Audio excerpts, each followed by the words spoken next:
Yeah, I mean, listen, from watching the game, both sides were having issues with the operation, right? It was kind of an odd day. It was probably one of the most unique win days that I've been a part of. It wasn't that big of a deal in pregame, so you really didn't have that much to work with. The pregame actually went really well, and then as the game went on, the fans may not know there's really a big difference between a ground win and the wind up in the air, and people wouldn't think that.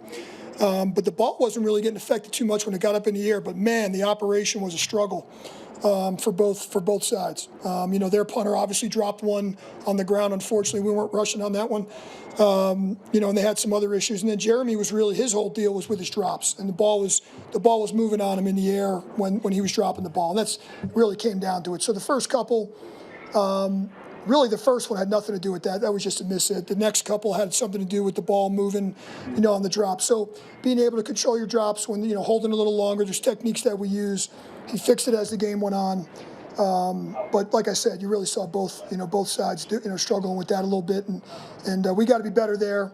He had a great day of practice yesterday. We had a little bit of wind, which is good. So you can only practice it when it's. But like I said, earlier, it was very unique in the fact that a lot of times when I've been involved in those games, being in Miami for 10 years, we went up to Buffalo 10 years straight, up to New England, up to the Jets. So I've been in my fair share of inclement weather games. But usually you have a chance to get a kind of barometer in the pregame.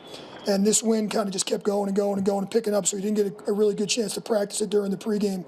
So, it's something that's, we learn from it like everything else.